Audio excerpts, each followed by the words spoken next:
This is a project of Xamin Academy. For personalized one-on-one tutoring, contact us by clicking the link in the video's description or our bio. Assalamu alaikum. Welcome to Xamin Academy. Today we are going to discuss another topic, that is thermoregulation in mammals. Okay, हमें पता होना चाहिए mammals क्या होते हैं. Mammals which have hairs on their body और जो दूध देते हैं उनको हम क्या कहते हैं, mammals. अच्छा, mammals अपना body temperature maintain करते हैं. They maintain body temperature within narrow range. Within a narrow range. वो narrow range कौन सी है? 36 to 38 डिग्री सेल्सियस. अब ये बॉडी टेम्परेचर को किस रेंज में मेंटेन करते हैं? 36 to 38. नेक्स्ट इनकी कैरेक्टरिस्टिक्स क्या है? They are endothermic. They are endothermic. Okay, like ये क्या करते हैं, इनका हाई मेटाबॉलिक रेट होता है, इसकी वजह से ये अपनी एनर्जी को खुद प्रोड्यूस करते हैं. ओके, अब हमारे पास एक कंसेप्ट है थर्मोजेनेसिस का. What is thermogenesis?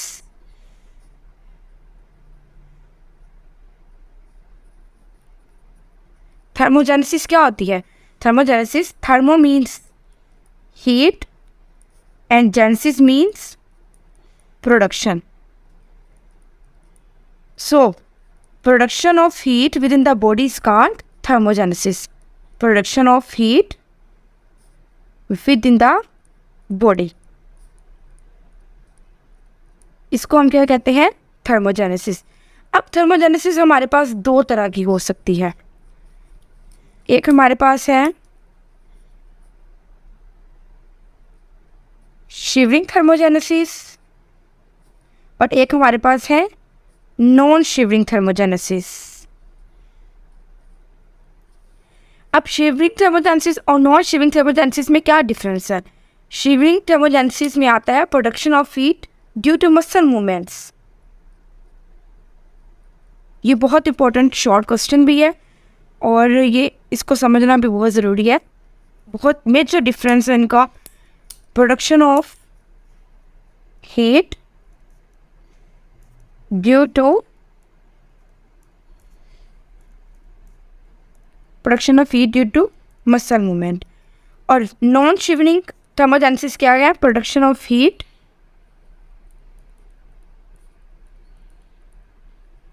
Due to hormonal movement. Okay, अब इसके अंदर हमारे पास क्या आ जाता है? Muscle movement. इससे क्या मुराद है? Production of heat due to muscle movement. हमें पता है कि जब हम रन करते हैं, जब हम दौड़ते हैं, तो जो हमारे बॉडी का मेटाबॉलिज्म होता है वो फास्ट हो जाता है. और इसको हम क्या कहेंगे कि क्योंकि इसके अंदर हमारे मसल्स इन्वॉल्व होती हैं, ज़्यादा हीट प्रोड्यूस होती है, इसको हम क्या कहेंगे? Shivering thermogenesis. और नॉन शिवरिंग थर्मोजेनेसिस किसको कहेंगे? जिसमें हमारे हार्मोन्स इन्वॉल्व होंगे, लाइक थायराइड.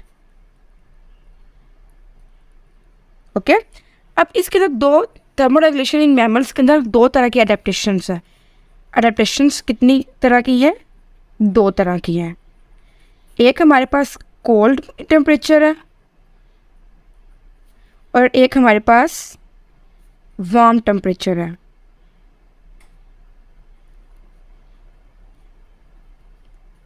ओके, अब कोल्ड टेम्परेचर में क्या करेगा? हमारे जो ब्लड वेसल्स होते हैं, जिसमें हमारे पास आर्टियोल्स, कैपिलरीज और हमारे वेन्स आते हैं, ये क्या करेंगे? वेजो कंस्ट्रिक्शन करेंगे, लाइक अपने आप को सुकरा लेंगे.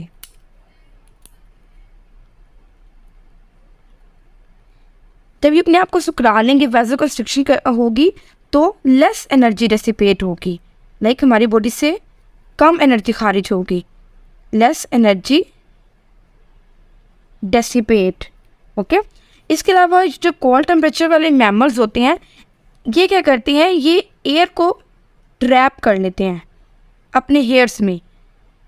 अपने हेयर्स में क्या करती है? एयर को ट्रैप कर लेते हैं, which act as a insulator, जो कि इंसुलेटर के तौर पर एक्ट करता है.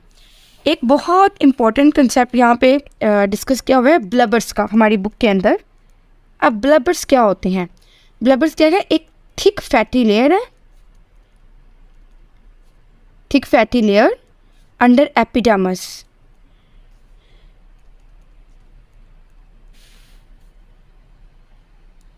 Thick fatty layer under epidermis in aquatic mammals.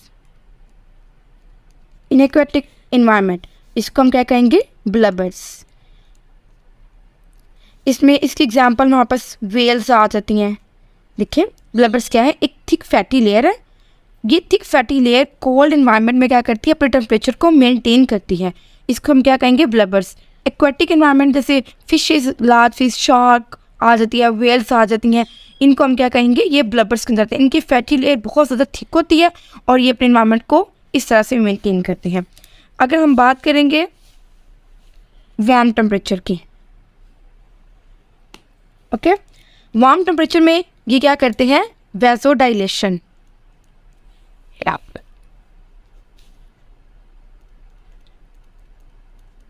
ये क्या करेंगे? वैसोडाइलेशन.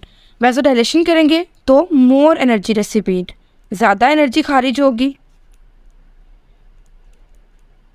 अब अगर हम बात करेंगे इवापोरेटिंग कूलिंग ह्यूमंस में किस तरह आएगी, उसकी एग्जांपल में अगर हम बात करेंगे इवापोरेटिंग कूलिंग के, जैसे अगर हम ह्यूमंस हैं, हम अपनी बात करें तो हम लोग अपने किस तरह से इवापोरेटिंग कूलिंग को करते हैं? स्वेट ग्लैंड्स के थ्रू. लाइक हमें पसीना आता है और ज़्यादा से ज़्यादा एनर्जी हमारी रिलीज़ होती है हमारी बॉडी से.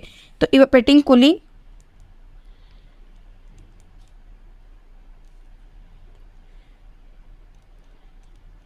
इन द स्वेट ग्लैंड्स. हमारी बॉडी में स्वेट ग्लैंड्स होते हैं ना, वो हम जिससे पसीना आता है हमें और हमारा पसीना निकलता है. तो ये किसके अंदर? इसकी एग्जांपल है ह्यूमंस में. अगर हम इवापोरेटिंग कूलिंग की बात करें, evaporating cooling in the respiratory tract, तो इसमें हमारे पास एग्जांपल किसकी आ जाती है? डॉग्स के थ्रू. अगर हम देखें डॉग्स की बात करें तो जब वो सांस लेते हैं तो अपना मुंह खोल के सांस लेते हैं. वो इसकी रीज़न क्या होती है? क्योंकि उनके जो ग्लैंड्स होते हैं वो उनकी टंग में होते हैं रिस्पिरेटरी ट्रैक्ट के थ्रू, इसलिए वो अपनी टंग को खोल के वो सांस ले लेते हैं. तो इसकी एग्जांपल में हमारे पास क्या आ जाएगा? डॉग्स. और कुछ इवापोरेटिंग कूलिंग करते हैं यूरिन और सलाइवा के थ्रू. लाइक इसकी एग्जांपल हमारे पास आ जाती है बैट्स. बैट्स की अगर हम बात करें तो ये अपना ही यूरिन अपने ऊपर करके या अपने ही सलाइवा को अपने पूरी बॉडी में करके अपनी पूरी बॉडी के ऊपर लगाकर, तो ये इवापोरेटिंग कूलिंग इफेक्ट इनका तब आता है. तो ये इसमें कौन से बर्ड्स आते हैं? बैट्स आ जाते हैं. So this is all about thermoregulation in mammals. ये छोटा सा टॉपिक है, जस्ट आपने ऐसे इसको एज इट इज़ याद करना है. इसमें बेसिकली तो ज़्यादा कोई समझने वाली चीज़ नहीं थी, लेकिन फिर भी मैं आपको दोबारा से इसको रिपीट करती हूँ. मैमल्स क्या होते हैं? जिनके पास हेयर होते हैं उनकी बॉडी पे और जो दूध देते हैं, ये अपने बॉडी टेम्परेचर को मेंटेन करते हैं, जो कि टेम्परेचर 36 to 38. ये एंडोथर्मिक होते हैं, इनका मेटाबॉलिक रेट ज़्यादा होता है. ये अपनी हीट को खुद बॉडी के अंदर प्रोड्यूस करते हैं और इस प्रोसेस को हम क्या कहते हैं? थर्मोजेनेसिस. थर्मोजेनेसिस दो तरह के हैं, शिविंग थर्मोजेनेसिस और non shivering thermogenesis. Production of heat due to muscle movement and production of heat due to hormonal movement. इसमें से आ जाएगा थायराइड की एग्जांपल आ जाएगी. और इसमें जब हम लोग रन करते हैं, हमारे मसल्स अटैच होते हैं, इन्वॉल्व होते हैं दौड़ने में, और हमारा मेटाबॉलिज्म फास्ट हो जाता है, तो ये शिविंग थर्मोजेनेसिस में आएगा. अगर अडेप्टेशंस की बात करें तो ये दो तरह के करते हैं, एक कोल्ड टेम्परेचर में और एक वार्म टेम्परेचर में. कोल्ड टेम्परेचर में ये वैसो कंस्ट्रिक्शन करते हैं, लाइक सुखड़ जाते हैं, इससे कम एनर्जी खारिज होती है. अपने बालों के अंदर ये एयर को ट्रैप कर लेते हैं, जो कि इंसुलेटर की तरफ एक्ट करते हैं. दूसरा, अगर हम वार्म टेम्परेचर की बात करें तो ये वैसोडाइलेशन करती है, ज़्यादा से ज़्यादा एनर्जी डेसिपेट करती है. इसका इवापोरेटिंग कूलिंग इफेक्ट की बात करेंगे तो ह्यूमंस की अगर बात करें तो इनको पसीना आता है, इस वजह से ज़्यादा इनकी एनर्जी पसीने के थ्रू खारिज होती है.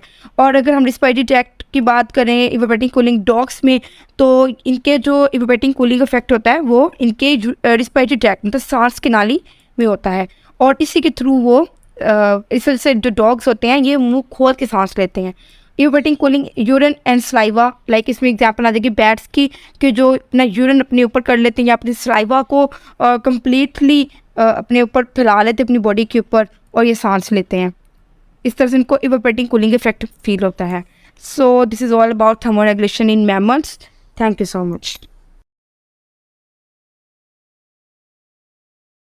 Thank you for watching. Book your free demo lecture now. For more free videos, support us by subscribing to this channel.